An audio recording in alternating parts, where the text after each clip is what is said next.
Tous les 15 jours, revivez les aventures fondatrices des plus grands super-héros Marvel en édition collector. Redécouvrez les premiers comics Marvel avec des couvertures de prestige, des bonus exclusifs et une frise inédite. Le numéro 1 Spider-Man, 3,99 € seulement.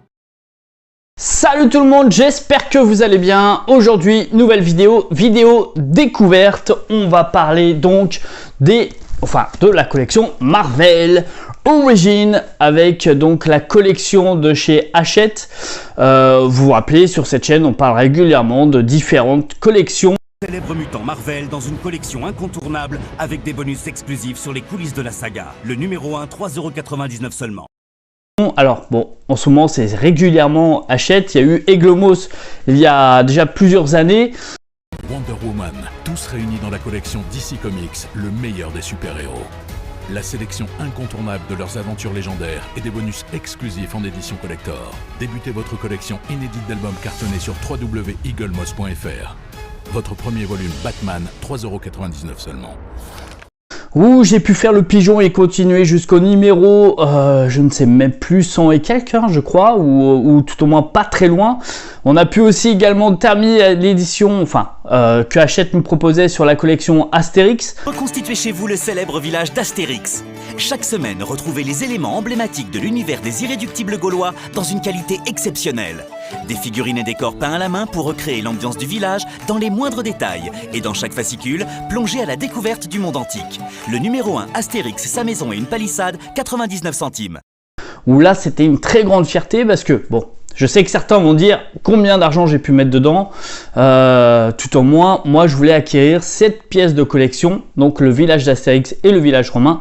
Et là, nous avons cette petite collection de Marvel Origins, voilà, sur l'âge d'or, comme ils disent, l'âge d'or d'une édition collector de chez Marvel. Alors, petit bémol, on va parler d'où vient l'âge d'or exactement. L'âge d'or des comics est en fait dans l'histoire de la bande dessinée américaine, la période qui va des années 38 à 54. Et en 33, Max Gain en fait crée le format comics book qui consiste en fait à rééditer des bandes dessinées à succès appelées comic strip, déjà publiées dans les journaux, mais c'est en 38 avec l'apparition dans les pages d'Action Comics de Superman, donc le archétype des super-héros que l'on date le plus souvent le début de cette période. Le comics book est alors un élément important dans la culture populaire. Le prix a été à l'époque en fait de 10 cents et les ventes atteignaient souvent le million d'exemplaires. L'entrée en guerre des États-Unis en 41 ne nuit pas à la bonne santé du secteur. Au contraire, les super-héros patriotiques attirent un important lectorat dont de nombreux militaires envoyés en fait sur le front. Si la naissance de Superman sert à dater le début de l'âge d'or, cela ne signifie pas que les super-héros est le seul genre proposé durant cette période. En fait, il se vend aussi des comics humoristiques, des adaptations de dessins animés, des comics horreurs, des romances comics, etc. Un grand nombre de titres existent, la qualité est loin d'être au rendez-vous pour tous. Quelques grands noms se détachent, mais la majeure partie publié souffre en fait de la faiblesse du scénario ou du dessin. Malgré ces défauts qui tendent à disparaître après la Seconde Guerre mondiale, un élément essentiel à la culture populaire, il diffuse des messages politiques, voire des récits de propagande contre le nazisme, et plus tard contre le communisme, l'influence que ces œuvres peuvent avoir sur des esprits juvéniles inquiète en fait les parents. Et après, des campagnes cherchant à censurer les comics, un sous-comité sénatorial est chargé d'évaluer la dangerosité de celle-ci. Craignant l'instauration en fait d'une censure d'État, les éditeurs mettent en place un organisme de contrôle des comics, le Comics Code Authority, ce qui oblige en fait à plusieurs maisons d'édition à mettre la clé sous la porte. Je situerai plus dans l'âge en fait d'argent des comics, en fait ce qu'on appelle le Silver Age, si vous voulez. C'est une période en fait de l'histoire de la bande dessinée américaine où le succès commercial des principaux comics books s'accompagne de diverses évolutions artistiques.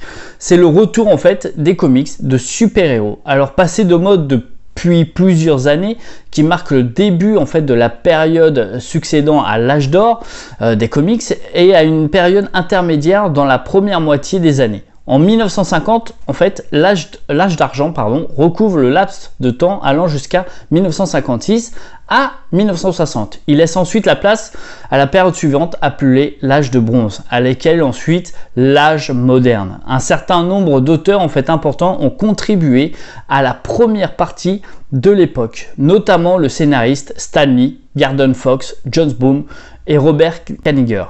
C'est les dessinateurs Curt Swan et Jack Kirby, Gil Kane, Steve Ditko, Camille Infantino, John Buscema et John Romita. À la fin de l'âge d'argent, une nouvelle génération en fait, d'auteurs arrive sur le devant de la scène, parmi lesquels les scénaristes comme Danny O'Neill, Mike Friedrich, Roy Thomas ou Archie Goodwin, et des dessinateurs tels de Neil Adams ou Jim Staranto. Après en fait la Seconde Guerre mondiale, les comics de super-héros perdent en fait leur lectorat au profit des comics d'horreur, des crimes de comics et des comics romantiques. Dans les années 50, ces trois genres disparaissent. À leur tour, de nombreux éditeurs sont alors dans la tourmente avec l'instauration d'une instance de régularisation qui oblige les éditeurs à se censurer. Puis, c'est la disparition de la première société de distribution qui fragilise encore plus la profession. Il faudra attendre dans les années 56 pour que renaissent les comics de super-héros avec l'apparition d'une nouvelle version de Flash dans un showcase numéro 4. Donc, vous voyez dans les octobre 56, sous la direction en fait de Stan Lee, qui parvient le mieux en lançant les 4 Fantastiques, donc le Fantastic Four numéro 1, publié en août 61. Cette période est aussi marquée en fait par la chute de plus en plus importante des éditeurs de comics américains. Dell Comics, dont les ventes se sont divisées par 4 entre les débuts des années 50 et les années 60, tandis que d'autres éditeurs tirent leur épingle en fait du jeu, comme Archie Comics, ainsi que de nouveaux comme Warren Publishing.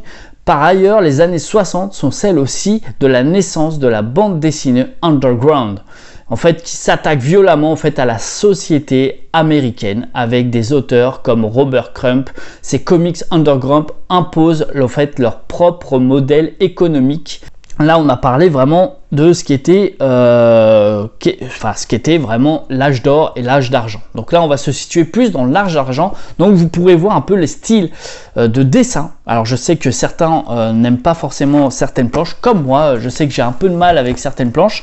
Donc, on va l'ouvrir ensemble. Après ce petit cours d'histoire qui est fini, on va ouvrir ensemble ce premier tome donc sur notre Spider-Man. Donc on retrouve Amazing Fantasy dans les années 62. En fait, il contient l'épisode 1 à 5 de Spider-Man Amazing. Donc franchement, c'est pas trop mal. Je veux dire, la couverture est vraiment pas trop mal. C'est propre. On va se retrouver donc avec une petite fresque dans cette collection, certains cadeaux. J'essaie de l'ouvrir calmement. Je disais, alors question déjà sur l'abonnement avant d'ouvrir ce premier tome. Premièrement, je reste libre d'interrompre en fait la collection à tout moment. Voilà, par simple lettre, par téléphone ou sur internet. Je l'ai déjà fait avec le système d'Aiglemot, ça a marché très bien. Je l'ai fait également avec la collection X-Men qui a très bien. Voilà, j'ai eu les premiers tomes et après j'ai arrêté. Question, les frais de retour resteront en fait à ma charge si j'ai pas kiffé. Bon, c'est le point un petit peu inconvénient de ce genre de collection, mais faut le savoir. Alors, quel cadeau on va avoir si on souscrit à cet abonnement? Alors, en fait, on va recevoir une plaque en métal, un mug, un t-shirt, donc ça sera entre le 3 et le 5e envoi, et puis ensuite un Iron Man en cadeau, donc ça veut dire à mon avis, vous savez, des petites figurines à voir, à découvrir. Maintenant, moi tout au moins là c'est les deux questions, je sais qui tournent régulièrement, qu'on me pose régulièrement sur cette collection. C'est le mug, la plaque, le t-shirt. Je crois que je l'ai vu partout, que ça soit avec la collection Astérix ou même avec la collection Aiglemos. Je l'ai eu partout cette plaque. J'ai eu également les t-shirts, pareil, ça on l'a quasiment dans partout. Bon, voilà, c'est des petits goodies, hein, c'est rien, c'est pas grand chose, mais ça peut faire plaisir à des fans. Question maintenant, ouverture, hein, on a fait une petite ouverture. Donc, c'est une collection reliée. On est sur un prix à 3,99 € le premier tome, 8 €, 8 € et des brouettes le deuxième tome. Et après, on dépasse. Alors, après, on dépasse où que je l'ai vu ça? Et après, je crois qu'on arrive à du 23, peut-être je vous dis 27,99 €. Après, sur l'abonnement, par mois, il y aura 2 numéros, je crois, si je dis pas de conneries. Bon, à voir après sur le site directement. On reçoit tous les 15 jours à peu près la collection. Donc là, on est sur l'Amazing Spider-Man sur le premier tome. Le tome 2, on va voir les 4 Fantastiques. Le tome 3, ça sera du Hulk. Et le tome 4, du Thor. Tout au moins, déjà, c'est voilà les 4 premiers tomes. Voilà comment c'est annoncé. Bon, franchement, déjà, côté... c'est quand même assez sympa, le relief est assez cool. Bon, belle mise en page. Pareil, pareil pour la fresque. Bon, ça dépend des gens qui aiment ou pas. Moi, je suis assez fan. L'arrière-plan, voilà. Bon, on a un petit résumé. Hein. Voilà, on est donc, comme je le disais précédemment, sur du Amazing Spider-Man numéro 1 à 5. Et l'Amazing Fantasy 15. Donc, ah bah voilà. Apparaître. Ensuite, quand on découvre un peu plus la page, on a les prochains tomes qui vont apparaître sur cette collection. Donc comme je vous disais, Fantastic Four. Alors il y aura les deux sur 2 tomes de Stanley Jack Kirby. Là on est vraiment sur du Stanley Jack Kirby sur jusqu'au tome 4. Voilà. Donc style dessin les amis. Je vous avais prévenu, on est dans l'âge d'argent, donc on est sur une période un peu plus ancien, du old school, on va dire ça comme ça.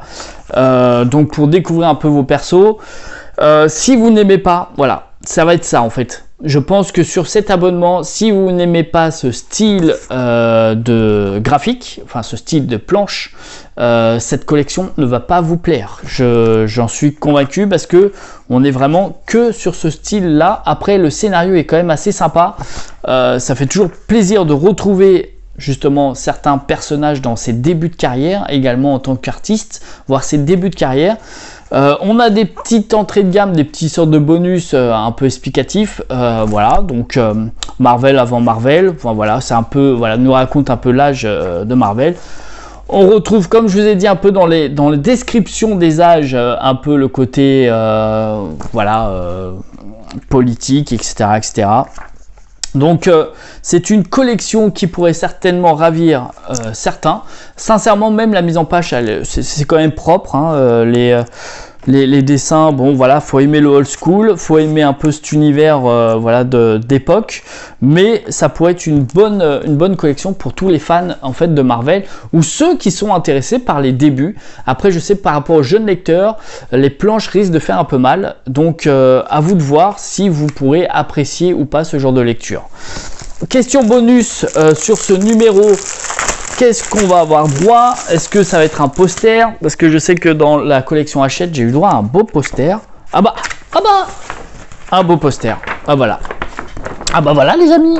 Ah bah voilà, on va le mettre où? Bon voilà, un beau poster. Tout au moins, je pense qui est quand même sympa. Hein, franchement, il pète. Hein, qui est quand même assez sympa. On va essayer de lui trouver une petite place. Ensuite, sur ce premier tome, bon voilà, premier poster, bon toutes les fiches d'abonnement et tout ça. Donc le fameux t-shirt exclusif, donc que va nous concocter Hachette. Donc, ce qu'ils nous disent, vos 8 privilèges Hachette. Le premier tome, donc gratuit, le numéro 3, donc le tome 3, ça sera donc du Thor, avec votre premier envoi. Cadeau, le mug dès le premier envoi. Cadeau supplémentaire, une plaque vintage avec votre premier envoi si vous répondez dans les 10 jours. Alors, sincèrement les amis, la plaque, j'en vois beaucoup. S'en débarrasser, voilà, il est stock. Donc prenez votre temps, ça sera pas un truc de ouf la plaque. Hein. Encore un cadeau, le t-shirt exclusif avec votre 4e envoi. Pourquoi pas? Pourquoi pas? Ça, c'est pas foufou. On l'a déjà vu sur plusieurs autres collections, c'est pas foufou, mais bon. Livraison garantie, vous recevrez la collection Marvel Origins directement chez vous. Vous avez l'assurance de ne manquer aucun numéro. Alors attention, parce que ça, ils le disent en effet, mais j'ai déjà vu certains retards ou certains oublis. Hein. Liberté totale, vous êtes libre d'interrompre votre collection. Bon, on en a déjà parlé précédemment. Tranquillité garantie, vous ne payez jamais d'avance, mais seulement après réception de vos envois. Vous pouvez nous retourner sous 14 jours. Bon voilà, c'est comme je vous expliquais, hein, ça sera à votre charge si vous envoyez des trucs. Après le cadeau, donc le fameux mug qui est quand même aussi classe, hein, je ne sais pas si vous le voyez bien, qui est quand même assez sympa, pourquoi pas. Et donc des bonus exclusifs, c'est comme je vous disais, comme là, des petites pages, il n'y a rien de foufou. Ça sera vraiment une collection, je dirais. Alors, sincèrement, je pense pas que je vais faire collection de celui-ci. Peut-être je vais me prendre peut-être les prochains tomes avec les 4 fantastiques et tout, mais je vais m'arrêter là. Après, je pense que c'est vraiment une collection vraiment pour les fans, mais vraiment les fans de première heure de l'univers Marvel et de l'époque de Marvel. En tout cas les amis, c'était un plaisir de se revoir hein, sous cet épisode. On a dépassé les 1K. Merci à vous d'être toujours présents, d'être toujours fidèles. Bientôt petit concours, hein, j'oublie pas, vous inquiétez pas, retour de vacances, c'était un petit peu dur tout ça de s'organiser. J'espère que pour vous tout se passe bien, que vos vacances se passent au top. Et je vous dis à très vite pour une prochaine vidéo. Ciao les amis, à bientôt.